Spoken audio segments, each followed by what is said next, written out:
He had rehearsed this day 1,000 times, not just the walk down the aisle, not the vows, not even the fake smile. No, what Liam Harren had practiced most was how to stand there and lie with grace, how to look a woman in the eye and promise a future he never truly believed in, how to play the role of the perfect groom in a wedding that was never about love, only survival. The moment the doors of the Vineyard Chapel opened, sunlight flooding the room like a theatrical spotlight, Liam wasn't thinking about the flower arrangements, the crisp linen suit, or the guests who had flown in from across the country. His eyes locked on the tall figure stepping across the threshold, a man in a tailored blue suit, walking with the quiet confidence of someone used to commanding a room. And Liam felt his heart collapse. Because this was not just any man. This was the man who once told a frightened teenager, "You deserve a life that fits you, not one you have to shrink into." A man with a voice like dusk and eyes that never lingered too long, but always seemed to see right through. 17 summers ago, Liam was a closeted 15-year-old escaping a violent household for a language exchange program in France. The boy who arrived at that small boarding school in Provence was barely holding on. He barely spoke, barely ate, barely believed in the point of tomorrow. But there was a mentor, someone older, kind, and startlingly human who never asked him to come out, but always reminded him he mattered. A man known only to him as Mr. W, and now as Liam stood at the altar, ringbox in hand, watching this stranger approach with solemn pride. He knew who that man was. Walter Ashbridge, the father of the bride, the man Liam was supposed to call Dad after today. They had never met in person before. Caroline had told him her father had been overseas, retired from diplomacy, private and hard to reach. All arrangements were handled through her mother, and it seemed logical this was a formal alliance between two public families. After all, their wedding was the kind of event that appeared in business magazines and gossip blogs, the union of legacy and polish. What no one knew was that it was also a shield, a carefully orchestrated agreement. Caroline, a lesbian navigating her own conservative circles.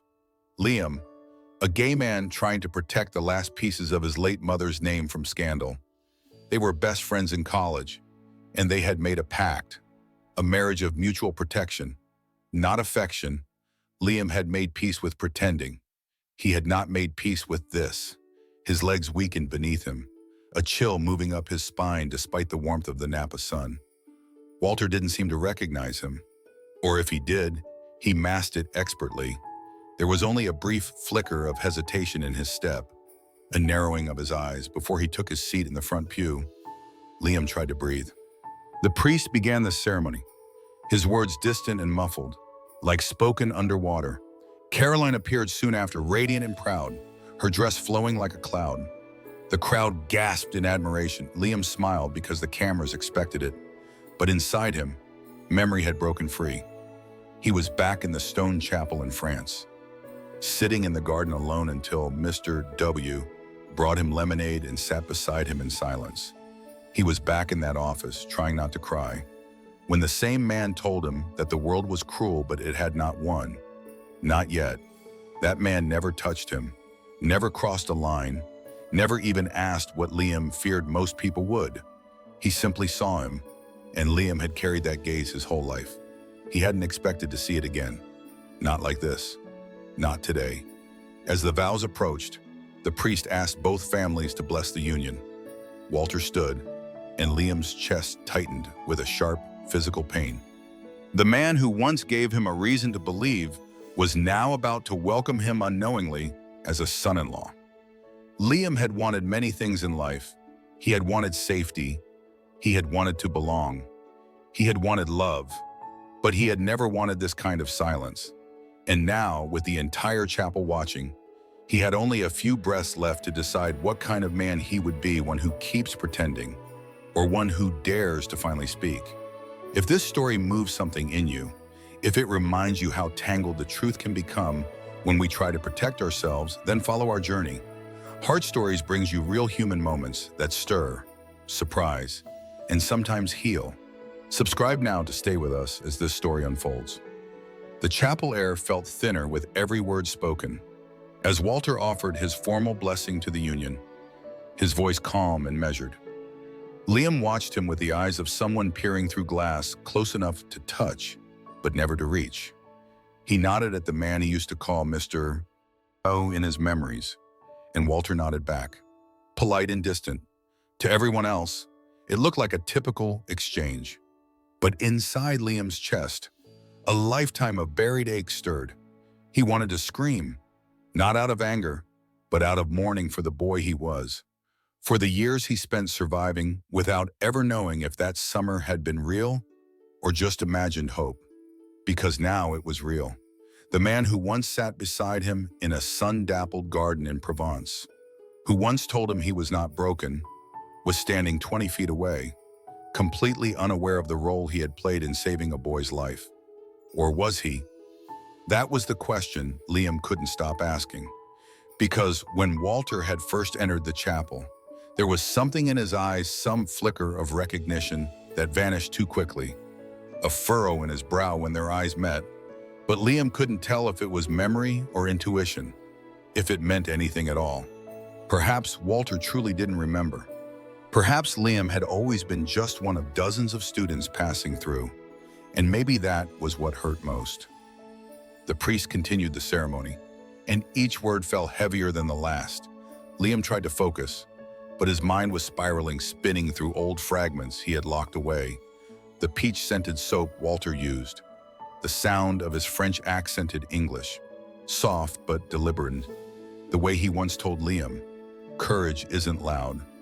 Sometimes it's just staying." Liam had clung to those memories like a lantern in a tunnel.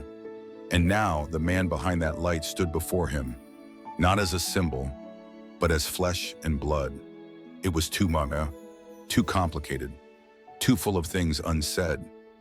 He found himself staring at Walter's left hand, no ring, no mention of a partner during the rehearsal dinner. Carolyn had once mentioned, in passing, that her parents split when she was young. Her mother raised her in Boston. Walter, always abroad, was more myth than man in her life. Maybe that was why he'd never met Liam until today. But it didn't explain the coincidence. It didn't explain the ache in Liam's bones every time Walter looked past him without knowing what he meant.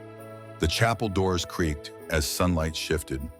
The organist began the soft intro to the vows. Caroline reached out, her hand trembling just slightly as she turned to face him. And Liam realized he couldn't go through with this. Not because he didn't care for Caroline. He did. She was his friend.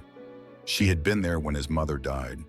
When he first came out to someone other than himself, they had built this arrangement with kindness and loyalty. But today, the price of that arrangement had changed. It was no longer about shielding reputations or fulfilling contracts. It was about standing face to face with the one person who had once made him feel seen and pretending it didn't matter. He couldn't. The priest invited them to speak their vows. Liam turned to Caroline, but instead of reaching for her hands, he gently lowered his own. "I'm sorry," he whispered, almost inaudibly. Her eyes searched his face. He shook his head. "I need to speak to your father. Alone, right now." A ripple of confusion passed through the crowd. The priest faltered. Carolyn turned pale, but her expression didn't harden. It softened. She nodded slowly. She understood without words. The chapel buzzed with murmurs as Liam stepped back and walked down the aisle, his heart hammering. He approached Walter, who stood with the calm precision of someone trained to never show emotion in public. "May I speak to you?" Sir Liam asked. Quietly, Walter glanced around, then nodded once. They exited through the side door into a narrow hallway filled with framed wedding portraits and stained glass light. Liam closed the door behind them, and the air shifted. They were alone now. Just two men, two stories, 17 years apart and still unfinished. Liam swallowed hard. "I think we've met before," he began. Walter tilted his head, a frown forming. "I'm not sure. France," Liam said. "Provence, summer language program." "I was 15. There was a beat of silence. Then Walter's eyes widened just slightly. His posture changed. He took a half step back, then forward again, as if memory had struck with full weight. Liam continued, "You were the only adult who didn't treat me like I was disgusting. You never said it outright, but you knew about me." Walter was silent. "You told me I mattered," Liam said, voice breaking now, "that I didn't have to change to be worthy of life." He waited for denial, for confusion, for dismissal. But instead, Walter looked down and nodded. "I remember," he said, voice hoarse. Liam froze. "I remember the boy who sat by the rosemary bushes and never smiled. I remember thinking if I said too much, I'd ruin him. But if I said too little, he might disappear." They stood in that hallway as if time itself had curved inward. The walls held their breath. Walter sighed.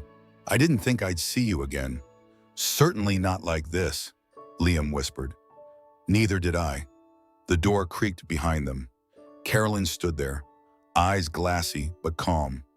"You don't have to explain," she said softly. "But you do have to decide." Liam looked at Walter, at Caroline, at the hallway that held the past like a secret waiting to be freed. He knew now this wedding could not go on. But maybe, just maybe, something else could begin. The chapel sat in stunned stillness. Guests remained in their pews, clutching programs like anchors. The music had stopped, but no one moved. At the altar, the priest stood quietly, hands folded, uncertain whether to wait or to declare the ceremony postponed. Caroline remained beside him, still in her gown, her eyes locked on the doorway where Liam and her father had vanished. Outside the side hallway, Liam's world had already begun to shift. The conversation with Walter didn't end with a hug or a clear resolution. It ended in a silence too full for words, with Walter nodding gently and placing a steady hand on Liam's shoulder, more an acknowledgement than an apology. There were things that couldn't be rewound, but there were also truths that, once spoken aloud, refused to be buried again. Liam re-entered the chapel with a calmness that was new, foreign, but certain. He walked back down the aisle, not to reclaim his place at the altar, but to face it for what it was, a stage built on compromises he could no longer accept. Carolyn met him halfway, lifting the hem of her dress slightly as she moved. No one else dared interrupt. "I'm not going to ask you to explain in front of everyone," she said, voice low. "Just tell me one thing. Are you doing this because of him or because of you?" Liam's answer came without hesitation. "Because of me." She blinked hard once and nodded. "Then let's stop pretending." They turned together, standing side by side at the altar, facing the confused sea of guests. Liam cleared his throat not to deliver a speech, not to justify himself, but simply to speak as the man he finally allowed himself to be. "There won't be a wedding today," he said. "Carolyn and I care deeply about each other, and we always will. But this isn't a marriage of love. It was a marriage of protection for both of us." A ripple of gasps passed through the crowd. People shifted uncomfortably. A few stood, as if unsure whether to leave or stay. Carolyn added, "We grew up learning to survive, to bend and mold ourselves to fit into families, traditions, legacies. But somewhere along the way, we forgot that safety isn't the same as joy." Her voice didn't tremble, "And we deserve joy." They stepped down together, walking arm in arm down the aisle, not as newlyweds, but as survivors choosing a different kind of freedom. Outside, the wind had picked up. The sky, once clear, now scattered with pale clouds. The vines in the surrounding vineyard rustled like applause no one else dared to give. Inside the family dressing suite, Liam quietly removed his boutonniere and placed it on the table. His phone buzzed with messages, but he didn't check them. Walter entered a few minutes later, closing the door gently behind him. Liam didn't stand. He was tired. Walter sat across from him, not with the stiffness of a father meeting a son-in-law, but with the weight of a man revisiting a part of himself long left untouched. "You didn't have to say anything, you know," Walter said. "I did." A pause stretched between them. "You saved me," Liam said, his voice quieter now. not by doing something heroic, just by existing. You were the first person to speak to me like I mattered. That's all it took. Walter nodded slowly. I remember wondering what happened to you. If you were okay, but I wasn't. Not for a long time, but that summer, it stayed with me. Even when I hated myself. Even when I pretended to be someone else. Walter looked away, toward the small window where the chapel spire pierced the clouds. His jaw tightened. I've lived a life of half-truths. Liam, he said, duty before self, diplomacy before honesty. I've spent decades mastering the art of saying what others need to hear, but I never figured out how to say what I needed to. Their eyes met. Today, you did. Liam exhaled. For the first time all day, he let his shoulders fall. Carolyn knocked once and entered without waiting. Her gown was already off, replaced by a navy jumpsuit and sneakers. She smiled faintly. I told the guests they could stay for the lunch reception if they wanted. I figured just because the wedding didn't happen doesn't mean the wine should go to waste. Liam gave a tired chuckle. You're incredible. I know. Walter stood, smoothing his sleeves. Do you mind if I speak to the guests? They'll want closure. Carolyn hesitated, then nodded. As long as you don't make it about politics or legacy. I won't, he said softly. She turned to Liam and squeezed his hand. I'm proud of you. As she left, Liam remained seated, watching his reflection in the mirror across the room. For years, he had been building versions of himself to survive versions that looked like success, like compliance, like perfection. Today, he had shattered one of them, and he didn't know what version would come next. But for once, he was willing to find out. Outside, Walter stood before the remaining guests, clearing his throat. His voice was steady. Today was supposed to be a celebration of two people joining lives. And in a way, it still is.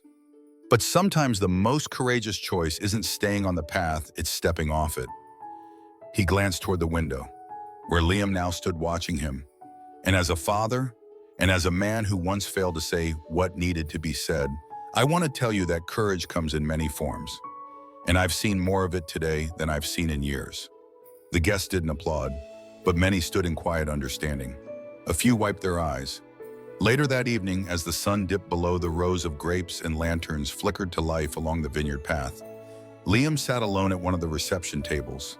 A warm plate of untouched food sat in front of him. Walter approached and placed a folded piece of paper on the table. I wrote something, a letter. From back then, I didn't know how to send it. I carried it for a while and then forgot. But maybe now, it's time. Liam took the letter, ran his fingers over the worn edges. Thank you, he said. Walter nodded once. They didn't hug. But they didn't need to. Liam didn't open the letter right away. He kept it tucked inside his jacket pocket during the final hours of what would have been his wedding night. The vineyard had emptied out slowly, guests leaving with polite goodbyes and unreadable expressions. Some nodded with quiet respect. Others avoided eye contact altogether. But there was no scandal, no screaming, no outrage, just the hush that follows a deep shift, as if everyone there knew something unspoken had happened, and maybe they weren't meant to understand it just yet. When the night settled, Liam found himself in the honeymoon suite alone. The room smelled faintly of lilies and champagne. Two robes hung side by side near the bathroom door. A fruit basket sat untouched beside a bottle of wine, with a Mr. and Mrs. tag still dangling from the neck.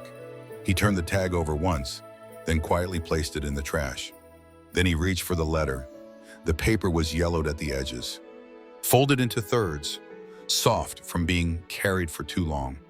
Walter's handwriting was neat, careful, the kind of script that seemed taught rather than natural. Liam sat at the edge of the bed and unfolded it slowly. Liam, I don't know if you'll ever read this, but after today, I can't carry it inside me without trying. There are things we are trained not to say. In diplomacy, in fatherhood, in manhood. Words we replace with silence, hoping actions will speak where our voices fail. But sometimes silence doesn't protect, it erases. When I saw you this summer, I recognized something in you I couldn't name at the time. Not because you were obvious, but because I had once been the same. A boy walking carefully through a world that demanded straight lines. I wanted to tell you more. I wanted to say, I see you not with suspicion, but with care. But I was afraid, but not of you, of what it would mean to admit out loud that I knew what it felt like to be different, to be watched, to be alone. That cowardice still haunts me. I don't know what your life will become. I don't know what harm might find you, or what joy. But if there's any part of you that ever wonders whether you were enough, whether you were ever truly seen, I want you to remember this. You were, I saw you. I believed in you. And I still do. W. Liam read the letter twice, then a third time, as tears slipped down the curve of his face without resistance. It wasn't just a message from a mentor. It was an admission from a man who, in his own way, and had been hiding too. And somewhere along the years, both of them had chosen masks that fit the expectations of others, until the masks grew too heavy to wear. He didn't sleep much that night. The next morning, Liam stood barefoot on the back porch of the vineyard suite, watching the sky shift from lavender to gold. In his hands was a photo, an old one from that summer in France. He had kept it all these years. A group of students and staff smiling under a fig tree, and in the far right corner, not even centered, was a younger Walter. Sunglasses around his neck, arms crossed, watching the group, not posing for it. Liam stared at that face for a long time. Not all stories have endings. Some just dissolve into new beginnings. Later that week, Carolyn moved out of the apartment they'd shared for appearances. She had started seeing someone quietly months before, a woman who taught sculpture at the community college, and now she had the freedom to stop hiding. They hugged goodbye without sadness. We gave each other cover, she said, but I think it's time we give ourselves air. Liam smiled. You'll always be my family. Walter didn't leave town. Instead, he invited Liam to dinner. No fancy restaurant, just his condo, a view of the river, and 2 plates of spaghetti made with too much garlic. The first time they sat across from each other, as men, not roles, Liam asked, "Why did you keep the letter?" Walter looked at him, eyes soft, "Because I never stopped hoping I'd see you again, even if I didn't deserve to." There was a pause. Not awkward, just full. "I used to wonder if I'd made it all up." Liam said that maybe I imagined the connection, that maybe I was just a lonely kid clinging to kindness. Walter shook his head. "You didn't imagine it. I was lonely too." Liam sipped his wine. "So now what? We start over?" Walter gave a faint smile. "We start honest." They didn't rush toward titles. Liam didn't call him father. Walter didn't call him son. But the way they lingered after meals, the way they sent articles back and forth, the way Walter asked him how he slept, and the way Liam brought Walter coffee with 2 sugars and oat milk without asking, those were the things that began to fill the space between them. One evening, Liam walked into Walter's study and saw something that stopped him. The letter, framed, hung discreetly behind the desk, not for show, but for safekeeping. He stood in front of it, then turned to Walter. "Why hang it?" Walter replied without looking up. "Because that boy deserved to know he mattered, and that man still does. It would take time, but they had time now." Liam knew the world would continue spinning, that his truth, though finally spoken, wouldn't erase years of pretending, that some friends would drift, that some doors would quietly close, but others, ones he never expected, would open. The one marked forgiveness, the one marked self-worth, the one marked family. And behind that last door stood a man in a blue suit who once saved a boy's life without knowing it, and finally learned how to be there when it counted most. 6 months later, the vineyard was quiet again. The blossoms had returned to the vines, and the chapel stood just as it had on the day Liam almost married Caroline. But the silence was different now. Not heavy with unspoken truths, but gentle, settled, like a song had finally found its last note. Liam stood beneath one of the wide oak trees at the back of the property. A bronze plaque had been installed at the base of the trunk. It read, "In memory of the boy who waited, in honor of the man who returned. This tree belongs to every version of you that survived." He'd chosen the words carefully, because there had been many versions of him over the years, each one created to please someone, to protect someone, or to simply keep breathing. But none of those versions had felt as solid, as rooted, as the one that now stood beneath this tree. He came here often, usually alone, but today, someone else was with him. Walter, the man who had once been a passing figure in a single summer, had become something far more enduring. Not a replacement for the father Liam had lost to violence and silence, but a man who chose to stay. A man who showed up even when it was hard, especially when it was hard. "I still don't know what made me walk into the church that day," Walter said, his voice steady. "But I'm glad I did." Liam nodded. "Me too." They watched the wind shift through the branches. "I used to think I had to earn belonging," Liam said, "like I had to shape myself into something useful, respectable, invisible. But I don't believe that anymore." Walter looked at him. "What do you believe now?" "That being loved shouldn't feel like performance," Liam said, "and that I don't have to shrink to fit into someone else's piece." It wasn't a dramatic revelation. It was quiet, like a door creaking open in a house you thought was abandoned, like sunlight warming a room you didn't know had windows. Carolyn had moved on, too. Her sculpture show opened last month in New York, and Liam had flown in to see it. She introduced him as the man who taught me how to walk out of a life that didn't fit. And Liam had laughed, touched, and embarrassed all at once. He didn't tell many people what really happened that day at the chapel. Not the details, not the full gravity.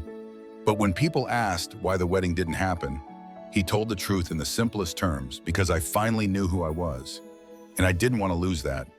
And somehow no one ever asked more than that, because sometimes the truth speaks loudest in its quietest form.